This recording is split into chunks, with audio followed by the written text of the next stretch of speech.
dúvida, eu vou passar, tudo bem? A gente continua falando sobre o modelo ISLM e o que é que nós vimos sobre esse modelo. Na análise do modelo ISLM, nas nossas aulas anteriores, nós vimos de onde vem a curva IS, qual é a indicação, o que é que ela representa. Nós analisamos de onde vem a curva LM, o que é que essa curva representa também. E agora nós vamos ver esse equilíbrio simultâneo entre as curvas IS e LM. E o que é que isso significa? Nós vamos analisar o equilíbrio simultâneo entre dois mercados, o mercado de ativos financeiros e o mercado de bens e serviços. Então, só lembrando o que é que nós vimos, vamos ver aqui. Quando nós falamos em modelo ISLM, nós temos que o modelo IS, a curva IS representa o equilíbrio no mercado de bens e serviços. E nós vimos que a LM representa o equilíbrio no mercado monetário. Mercado monetário, que é a mesma coisa que mercado de ativos financeiros. Então, a gente analisou que a curva IS dava todo esse equilíbrio do mercado de bens e serviços, a curva LM dava equilíbrio do mercado monetário. Nós vamos colocar agora esses dois equilíbrios de forma simultânea. Como é que isso é visto? De forma gráfica, pela interseção entre a curva IS e a curva LM. De forma semelhante ao que acontece com o mercado de forma semelhante ao que acontece com o mercado normal, o mercado de um bem, que analisou demanda e oferta, o equilíbrio coincide com a interseção entre essas duas curvas. Então, esse equilíbrio aqui é o equilíbrio simultâneo entre o mercado de bens e serviços de um lado e entre o mercado financeiro. E aí o que é importante que a gente possa notar agora é que no estabelecimento desse equilíbrio, duas variáveis se destacam. Nós vamos ter a taxa de juros de equilíbrio e a renda ou produto de equilíbrio da economia. O que é que isso significa? Vamos trocar em miúdos. Significa dizer que nesse ponto E e apenas nesse ponto E, os dois mercados estão em equilíbrio para uma dada taxa de juros e um determinado nível de renda ou um determinado nível de produção. Então, quando esses dois chegam no equilíbrio, a gente estabelece o equilíbrio da curva do modelo ISLM também. Então, essa é a informação que eu preciso que você compreenda. E aí o que é importante? Mantida a hipótese de ceteris paribus que significa tudo o mais constante, esse modelo ou esse ponto não vai ser alterado. Então vamos ver aqui na lousa. Esse equilíbrio, ele vai ser chamado de equilíbrio estável, uma vez ele sendo atingido. Nós não vamos mudar o equilíbrio. E esse equilíbrio estável, ele é encontrado se a posição de ceteris paribus for mantida. A questão é que, muitas vezes, quando eu determino o nível de produção de equilíbrio, esse YE, o que é que vai acontecer? O meu mercado está desaquecido. Vamos traduzir isso de novo. Imagina o seguinte, deixa eu só apagar aqui para não ficar, sumiu o E. Imagine que no equilíbrio determinado pelo mercado, eu tenho uma produção YE de, digamos, 1.000 unidades monetárias. Pode ser qualquer coisa. E aí, nessas 1.000 unidades monetárias, o que é que vai acontecer? Estou gerando um desemprego, que eu vou chamar de U, de 25% da minha população economicamente ativa. Isso vai ficar mais bonito, vai ficar mais entendível mais na frente. Mas digamos que eu tenho a famosa taxa de desemprego de 25%. Ou seja, está em equilíbrio a minha economia. Se nada for feito, ela vai se manter em equilíbrio. Qual é o problema? É que esse nível de produção que aqui está, está gerando um elevado nível de desemprego. O que é que eu posso fazer? Eu sozinha nada, mas existe um agente econômico que pode se posicionar frente a esse equilíbrio. E esse agente econômico que pode se posicionar e alterar essa condição de equilíbrio, por exemplo, esse agente econômico que pode fazer com que a renda de equilíbrio passe, por exemplo, para 5 mil, levando a uma taxa de desemprego de 2%, chama-se governo. Então, cabe ao governo atuar no equilíbrio macroeconômico. Então, é o governo que mexe com esse equilíbrio. E como é que o governo pode mexer nesse equilíbrio? Através de duas políticas. Vou voltar naquele slide já já. Através da política fiscal e através da política monetária. E aí aqui um importante ponto. De agora em diante, de agora até basicamente 80% do curso de macroeconomia completo, nós vamos falar das intervenções do governo na economia. Sempre que na sua prova cair macroeconomia de curto prazo, que é o que nós estamos vendo aqui, caiu na prova macro de curto prazo, isso significa dizer que nós estamos analisando as intervenções do governo na economia. Essa é a tradução. A simples tradução é essa. Houve macroeconomia de curto prazo, intervenções do governo na economia. Antes de entender as intervenções do governo na economia, precisa analisar o seguinte, vamos voltar agora. No equilíbrio no mercado de bens e serviços, então, equilíbrio no modelo ISLM,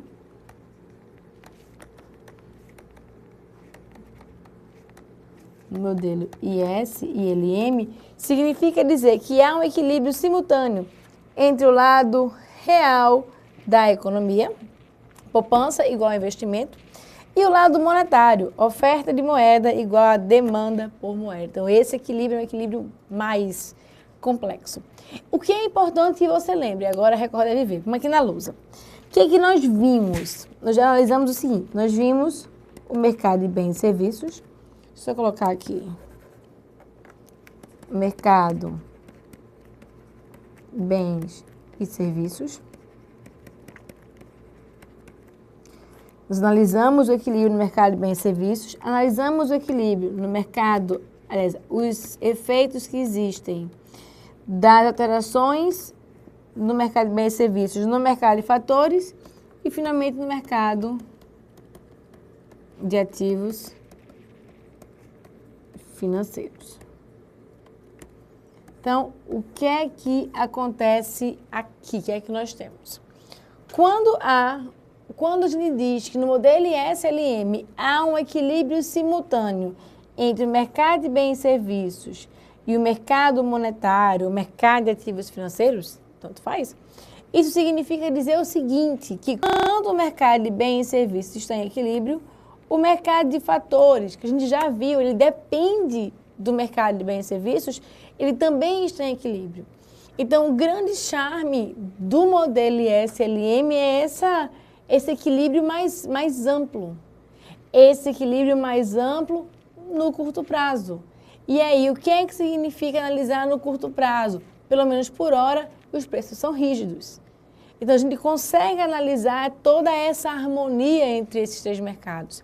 Então, quando eu falo no equilíbrio no modelo ISLM, eu estou falando no equilíbrio do mercado de bens e serviços com o mercado monetário ou mercado de ativos financeiros, e isso vai influenciar o mercado de fatores também. Então, essa é a grande análise que nós vamos fazer. E aí, eu já sei que esse equilíbrio aconteceu, mas esse equilíbrio aconteceu, por exemplo, com um elevado nível de desemprego. E aí é só lembrar da macroeconomia keynesiana. Quando nós falamos de Keynes, nós dizíamos que Keynes afirmava que um país poderia estar em equilíbrio e esse equilíbrio poderia ser equilíbrio com desemprego.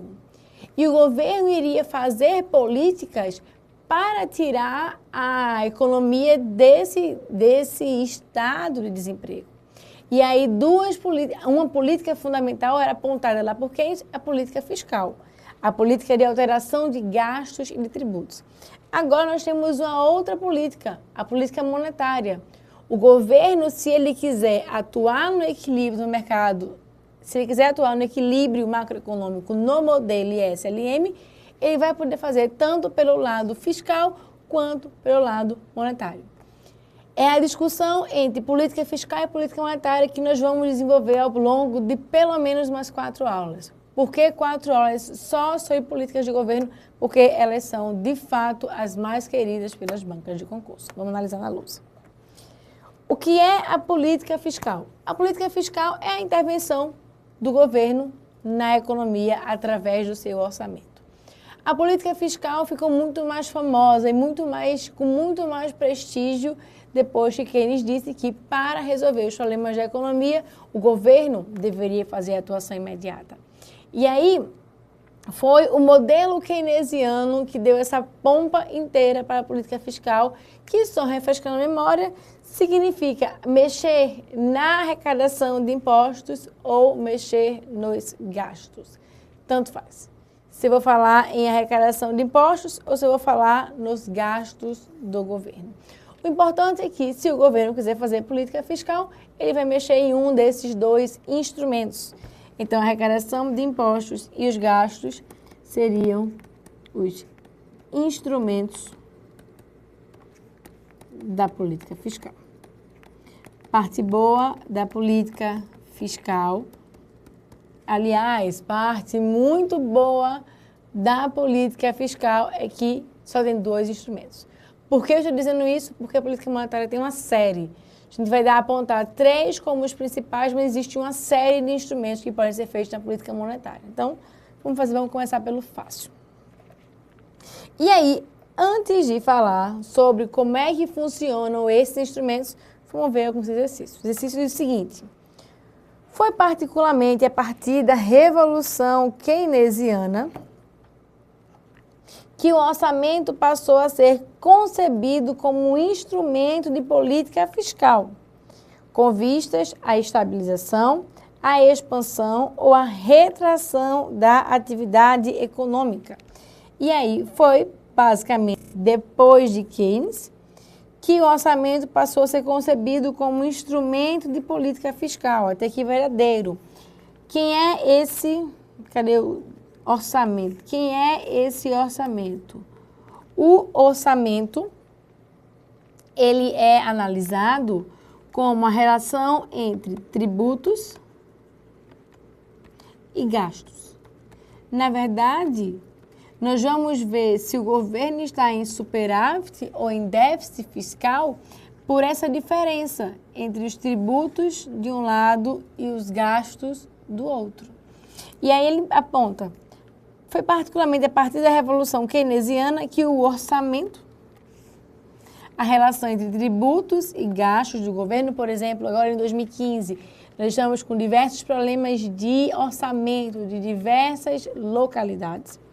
Então, esse orçamento passou a ser concebido como instrumento de política fiscal. Sim, porque o governo vai fazer política fiscal com os tributos ou com os gastos. Com vistas à estabilização, à expansão ou à retração da atividade econômica, essa alternativa ela é verdadeira. E antes de continuar, eu queria abrir um pouco mais o entendimento da política fiscal. Vamos analisar, vamos voltar para cá, inclusive. O equilíbrio, ele pode ser estabelecido aqui em 1000, mas isso pode ser insuficiente. E aí o governo pode querer aumentar o PIB, ou aumentar a produção, ou aumentar a atividade econômica. Tudo isso é igual. Então, o governo pode querer fazer uma expansão da atividade econômica. Como é que ele faz isso? A gente não sabe ainda o mecanismo, mas já sabe que o governo pode fazer isso através de gastos ou de impostos. O governo pode querer reduzir a renda. A renda, por alguma razão, está muito alta, está gerando muita inflação. A gente vai entender já já isso. Está gerando inflação muito alta, reduz a renda. Posso fazer uma política de retração através de gastos ou de impostos. E, finalmente, ele pode fazer uma política de estabilização. Nessa política de estabilização, eu não quero nem que a renda cresça muito, nem que ela caia muito. Eu quero manter a renda naquele determinado patamar. Tudo isso pode ser feito com política fiscal, sim. A alternativa é verdadeira. Reforçando a política fiscal, virou uma das mais queridas por conta de Keynes, e os governos gostam muito da política keynesiana, porque a teoria keynesiana, o modelo keynesiano, a revolução keynesiana, justifica a presença direta do governo na economia, fazendo intervenções. Então, vamos continuar. A política fiscal é dividida em dois segmentos. A política tributária, cujo objetivo é captar recursos necessários ao atendimento das funções da administração pública, e a política orçamentária, que trata da aplicação desses recursos. O governo pode pegar a política fiscal e dividir em dois braços, sim. A política tributária, a arrecadação tributária. Por que o governo arrecada impostos? Para captar recursos necessários ao atendimento das funções da administração pública, sim. E a política orçamentária. A política orçamentária, que é a mesma coisa que a política de gastos, que vai falar sobre como é que o governo vai aplicar esses recursos. Também, essa alternativa, ela é verdadeira. Então, nós temos política fiscal criada não, mas tomou uma ênfase muito grande com o modelo keynesiano, seus instrumentos, tributos e gastos. Como é que isso funciona no modus operandi? Como é que a variação do imposto pode influenciar na atividade econômica ou no PIB da economia? É isso que a gente vê agora. Vamos para a luz. Os impostos, ou de forma simplificada, os nossos impostos vão afetar o consumo. Vão afetar o consumo da seguinte forma, vamos lá. A arrecadação de impostos, para arrumar isso aqui, né? A arrecadação de impostos vai afetar o consumo. O consumo que, por sua vez, vai afetar a demanda agregada. A demanda agregada, vou arrumar isso já, calma, que, por sua vez, afeta o nível de produção, e esse nível de produção, ele mexe com a atividade econômica. Vamos, step by step, resolver isso. Vamos ver aqui. A arrecadação de impostos altera o impacto, mexe no consumo. Vejam o seguinte, esses impostos aqui, eu vou dizer que C vai ser igual a C0 mais Czinho Y menos T. Ou, para ficar mais fácil ainda, eu vou dizer que vai ser Czinho YD. Onde esse YD, nós já sabemos, é a renda disponível das famílias. Quem é essa renda disponível aqui? Y menos T. A minha renda disponível é toda a renda que eu recebo, a minha renda bruta, menos o que eu pago de impostos. É aquela renda líquida do salário da gente. A gente recebe o salário, nem adianta olhar o bruto. A gente recebe o salário e já olha quanto ficou de líquido. A renda líquida é a renda disponível. Ou seja, à medida que eu tenho um aumento de impostos aqui, à medida que esses impostos vão aumentando, o que é que vai acontecendo? Isso vai reduzindo a minha renda disponível. E aí, a redução dessa renda disponível afeta a redução do consumo. E o consumo é uma variável da demanda agregada. Se você lembrar, quando a gente fala de demanda agregada, tá aqui, ela é C mais I mais G na economia fechada, que a economia a gente está trabalhando por enquanto. A gente vai abrir essa economia mais na frente. Ou seja, quando cai o consumo, vai reduzir a demanda agregada. E nós já vimos que no equilíbrio, sempre reforçando, o que é que vai acontecer? Produção é igual a demanda agregada. Y é igual a C mais I mais G. Se C cai, a produção também cai, a atividade econômica ela é retraída. E aí o que é importante que você observe é que quando a gente fala em arrecadação de impostos, vai existir um impacto lá na atividade econômica, porque vai ser afetada a demanda agregada. Mas esse efeito em cima da demanda agregada é um efeito indireto, não é um efeito direto na economia. E aí, aqui está a explicação.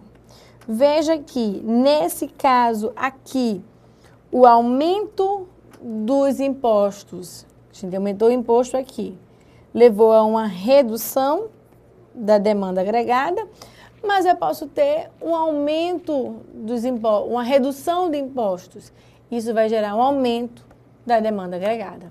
Ou seja, de forma indireta, a variação de impostos vai afetar a demanda agregada. Somente relembrando, quando houver um aumento da demanda agregada, é porque está existindo uma redução da tributação, o que leva a um aumento da renda disponível, que leva a um aumento do consumo, a um aumento da demanda agregada, a um aumento da atividade econômica. Quando há um aumento dos tributos, haverá uma redução da renda disponível, uma redução do consumo, uma redução da demanda agregada, uma redução da produção. Então, está aqui definido na lousa. E quando é que há uma variação? Como é que os gastos do governo vão influenciar nisso? Os gastos do governo, quando o governo gasta, ele vai afetar a demanda agregada também e, obviamente, a atividade econômica. Mas, diferentemente do que aconteceu para os impostos, esse efeito é mais direto. Os gastos do governo têm impacto direto na demanda agregada. E, obviamente, eu acho que você já deve ter observado, variações de impostos e de gastos vão alterar o equilíbrio financeiro do governo, que nós chamamos de equilíbrio fiscal. Mas antes de falar do equilíbrio fiscal, vamos aqui. Os gastos do governo têm impacto direto na demanda agregada. Vejam só, a demanda agregada, ela é C mais I mais G. Se G tem um aumento, o que vai acontecer? A demanda agregada também tem um aumento. E eu sei que Y é igual à demanda agregada. Se a demanda agregada aumenta, há um aumento da atividade econômica. Isso aqui pressupondo que nós estamos no equilíbrio. E aí, o que é que eu tenho nesse caso? Quando se falar em alterações no gasto do governo, toda vez que se falar em alterações de gastos, nós vamos ter um efeito direto na demanda agregada. O efeito do gasto do governo não é amortecido pelo consumo, como acontece no caso dos tributos. É só você observar que, se os impostos aumentarem, digamos, ou reduzirem em R$100, isso não quer dizer que o consumo vai aumentar em R$100, porque o impacto dos impostos em cima do consumo depende dessa variável aqui, depende da propensão marginal a consumir. Propensão marginal a consumir baixa, por mais que o governo varie os impostos, isso reflete muito pouco dentro do consumo. E aí isso vai refletir muito pouco no nível de atividade econômica do país. No caso dos gastos do governo, não. É um impacto direto, é na lata. Aumentou o gasto, vai aumentar a atividade econômica. Há efeito nos dois lados? Há efeito nos dois lados, sim.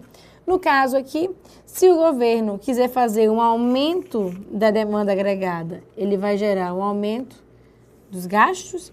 Se ele quiser fazer uma redução da demanda agregada, ele vai fazer uma redução dos gastos do governo.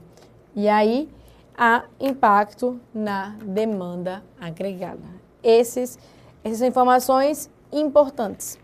E aí, sempre lembrando, a política fiscal via gastos, por ser direta, por impactar diretamente na economia, vai ser mais eficaz ou mais intensa que é a política fiscal executada via arrecadação de impostos ou via tributação, sempre considerando a hipótese de ceteris paribus. E aí, só para considerar, quando eu falo aqui em política mais eficaz ou menos eficaz, eu estou falando em política que gera uma maior variação na renda. Então, a política mais eficaz é aquela política que gera uma variação maior na renda, que gera uma variação maior na demanda agregada. Ou seja, variou muito a renda, vai variar muito. Aliás, variou muito os gastos, o impacto vem direto na demanda agregada, vem direto na atividade econômica. Gastos em quê? Gastos em absolutamente tudo. Gastos em infraestrutura, gastos em programas sociais, gastos no PAC, enfim, gastos na manutenção da máquina pública. Tudo isso afeta de forma mais eficiente a produção do que os impostos. Obviamente, sempre pensando na hipótese simplificadora de ceteris paribus, que significa tudo o mais constante. E aí, só para terminar, a gente observou o seguinte: quando o governo fala em tributos e gastos, vou responder essa pergunta já, mas vamos lá. Quando eu falo de tributos, ficou horrível, né? Vamos arrumar isso aqui. Quando eu falo de tributos e gastos, eu estou falando de orçamento. Quando eu falo de orçamento, quando eu falo sobre orçamento, eu estou falando do equilíbrio fiscal do governo. E aí a gente pensa, o governo arrecadou mais. Ele necessariamente tem que gastar mais? Não necessariamente. Nunca ache que porque o governo está arrecadando mais, ele vai gastar mais. Por exemplo, desde 2009, 2010, com mais força, o governo grego, ele vem afetando muito a sua arrecadação, vem querendo aumentar a arrecadação, sem necessariamente gerar uma variação de gastos. Muito pelo contrário, eles têm gerado uma retração nos gastos para fazer frente ao forte endividamento que aconteceu no passado, quando os gastos aumentaram mais que os tributos. Então, os impostos mais altos não significam gastos maiores, muito pelo contrário. Quando se falar em aumento de impostos, como a gente está falando agora, não quer dizer que o governo vai gastar mais no futuro, ele pode estar querendo fazer poupança por alguma razão, no nosso caso, porque o governo federal está muito mais endividado, mas não tem uma relação direta com gastos. Pode ser que tenha com gastos passados, ou pode ser que o governo queira fazer um investimento maior no futuro. A gente vai falar mais sobre política fiscal e, mais importante, vamos entender como é que isso é representado dentro do modelo ISLM, mas não agora. Vamos dar uma paradinha de um pouquinho, a gente volta em breve, até lá.